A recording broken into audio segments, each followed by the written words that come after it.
My name is Saeb Khoury. I'm Palestinian, from Jifna near Ramallah. We still have a house in Ramallah. I'm a cardiologist here in Cincinnati, Ohio. I've been in the States for almost 25 years, a little bit more. And this is my first time attending the convention here. And this is my first 24 hours, and I'm extremely impressed. What I remember, our house in Ramallah, next to the Muntaza, which is, I think the people call it the park probably over here. I still remember my first earlier memories is me walking from our house to the Friends School where I used to attend. We used to attend the girls' Friends School because I was very young, and in the lower classes, lower grades, we used to go to the girls' school. I still remember walking on the Sinsle, which is the stone fences, going to the school and coming back.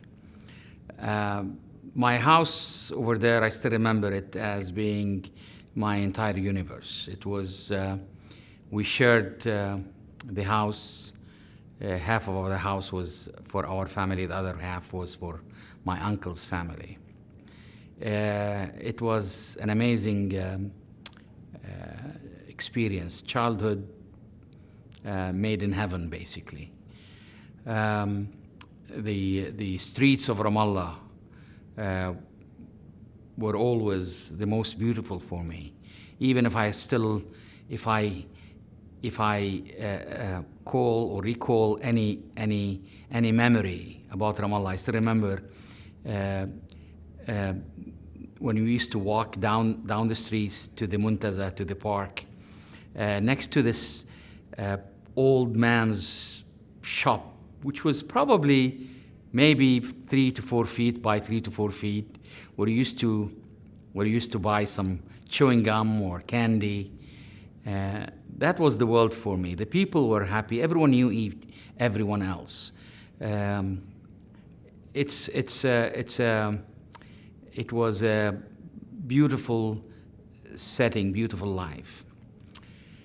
And due to conditions probably everyone knows about, my father had to leave, and he went to work in Kuwait as a lawyer in Kuwait.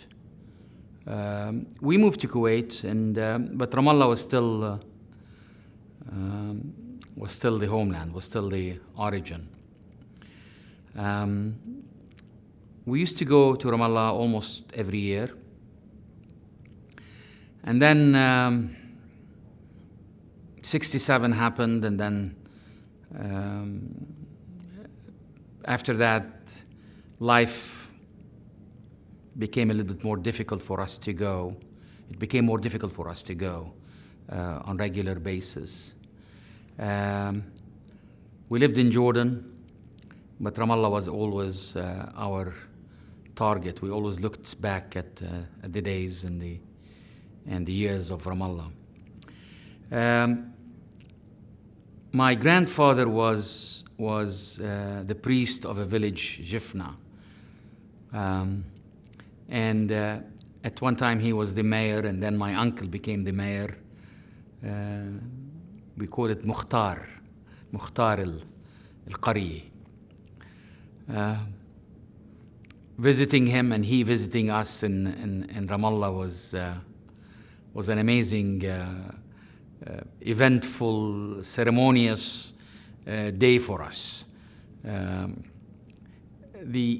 You could smell history, and I can still, 50 years later, smell history just remembering the days he used to come over and stay with us. And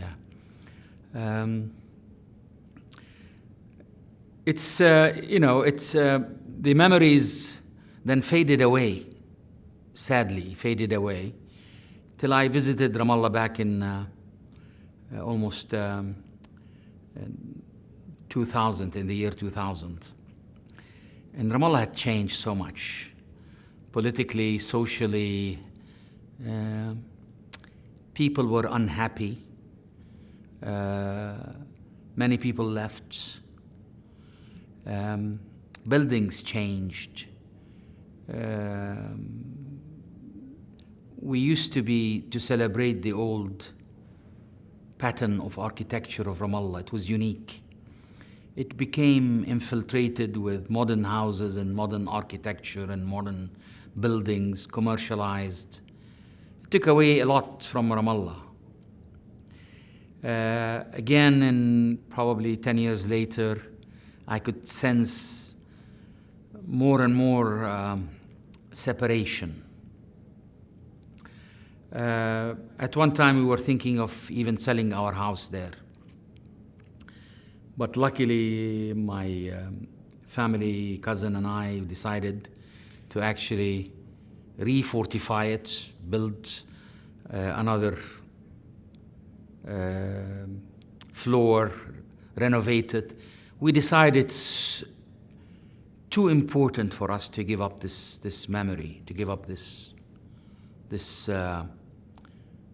house. It has so much history, so many memories. I don't think it would be fair for my kids not to experience part of this memory, part of this story.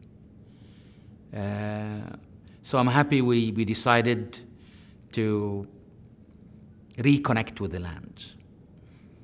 It's very frustrating sometimes when you feel that the tie is cut, but I think we have to do what must be done to reconnect with the land.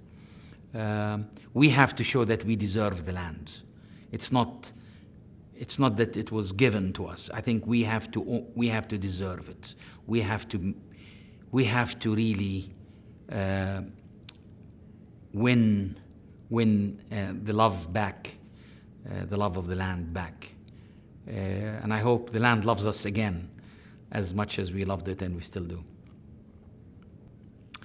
It's interesting that sometimes after many years of not being back, and you stop recognizing that it still lives in you, even though you're not there. You can, as I said, you can take the boy out of Palestine, but you can never take Palestine out of the boy. And I never knew that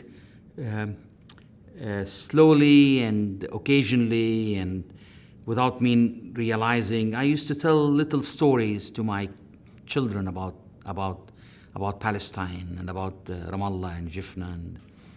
And some 4 or 5 years ago, my little girl joined me in one of the trips. And we walked down the streets, and I never saw her face as bright and as happy as it was very emotional for me, as if she felt the connection, although that was her first time almost. I think she felt the connection. I could see it, that she has a connection there with the land. And I felt proud that probably I nurtured this connection without me intending to nurture this connection. The excitement that they had, the way they ran around the fields, the olive trees, around the olive trees, and it was an amazing experience. The laughter they had is I still remember her face looking at me and laughing, and as if that was also heavens for her. So it's as is said sometimes. In Arabic we say كل أراضي الدنيا بتنداس إلا أرضك يا فلسطين تنباس.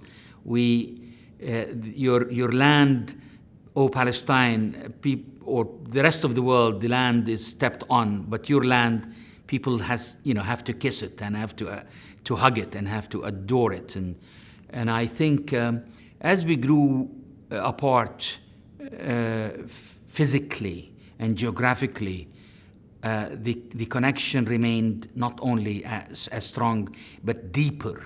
I became more interested actually in the history of Palestine after I came to the States. I realized that our history was taught to us in, probably to be polite, not accurately. I started studying the history of Palestine more, and I fell in love even more with the land, with Palestine, with the history, with the people of Palestine. It's amazing, the history of Palestine, if you read it without the bias of politicians, without the bias of religion, without the bias of certain groups. If you read it in a scientific, historical way, this is a land that is unique. It has its people, the Canaanites, have created the alphabets. The cultures that we had, we were the first. The Canaanites were the first to create city-states in different parts of Palestine. The Philistines as well. They created wonderful city-states along Gaza and Arish and up to Jaffa now. So we have history. We have cultivated the land. We have grew olives. We have grew grapes. In one of the books about the history of ancient Palestine, in 1 year, 90,000 jars of wine was exported from land of Canaan to Egypt. This is who we were. We were not unknown in history. We were the major part of history. This is why part of the reason why so many cultures and so many countries or so many states and so many kingdoms invaded us and tried to conquer us and and we answered by exporting our knowledge, our alphabets, our ways of agriculture. And I think this is, in one day history will judge us appropriately. Till now, history has not been fair to us. Maybe because history is written by the victor, by those who win, by those who are able to pay their way through. But one day, I think history will say tremendous things about the land of Palestine. There is a hidden treasure in Palestine that we haven't explored, and it's been marginalized. It's been conquered by other philosophies and other ideologies, and I think it's very important. Unless we know our history, I don't think the land will accept us. We have to know the history of the land before the land accepts us again. So my family originally from Jifna, which is 3 to 4 miles north of Ramallah. A small village, but historically rich. It was mentioned in the Old Testament.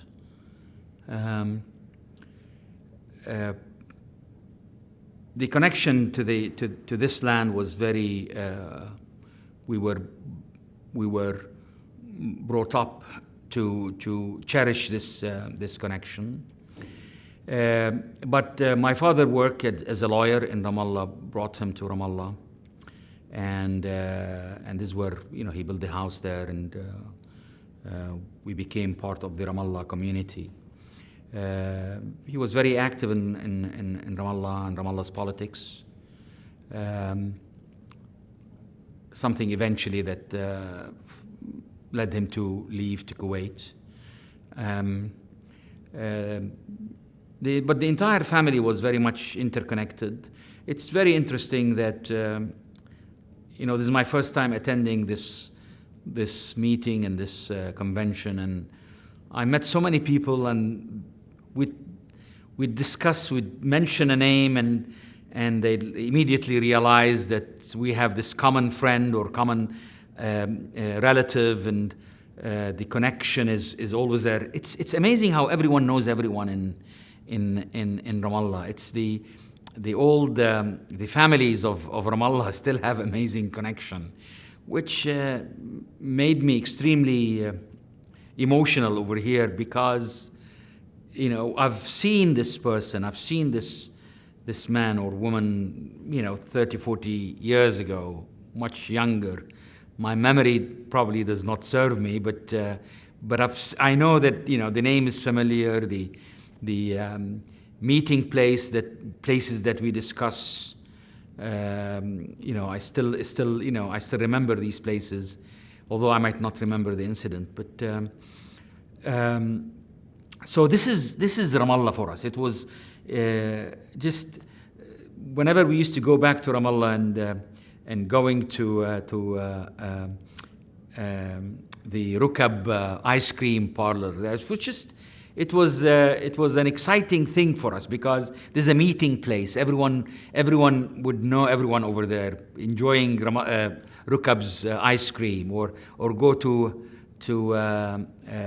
Msakhan, eat Msakhan in Ramallah, or go to Hotel Ode in Ramallah. It was something that was. You don't just eat Msakhan, you build a connection. You don't only eat the ice cream of Rukab, you build more contacts. You have more bond, a stronger bond with the land. This is what is unique about Ramallah. It's not only the actual Msakhan or the actual ice cream or having a drink at Oda's hotel there. It's every time you sit, you do something, you walk down the Muntaza, you build more, a stronger bond, a stronger connection. That is, I think, unique to Ramallah. Part of the problems that we face here in the diaspora is that we feel we do not belong either here or there. We're separated from the daily agony of the people living there. Sometimes we feel we're not as deserving because they are under the occupation. They are the people who are suffering. Yet we have to raise a family over here, and we feel that we must identify ourselves over here. Yet we're not part of this culture, and we feel lost, out of place, neither here nor there. But I think what is fundamental is to keep on telling your children the story, the little stories. I never knew something could have been silly in my eyes, what happened with me and my father one day, and telling it as a joke, that it remains in their memory for years, and it becomes part of their collective memory, part of their collective culture of Palestine. I never understood how important these things are, these sharing the memory with your children. I never understood how important these things are till I exposed them. And suddenly, as if they've lived there, suddenly everything meant something to them. Everything has a cause, has a reason, which I was happily surprised. couldn't say much. I just was stunned. I was very impressed. And that made me realize never to stop telling the story. Whatever memory, whatever piece of memory, whatever piece of paper you have. Once I showed my son's passport of my father when it was the British Mandate passport. For them, it was such an important document, such an important piece of history. For them, it was much more important than it was for me. But now I realize why. Now I understand why.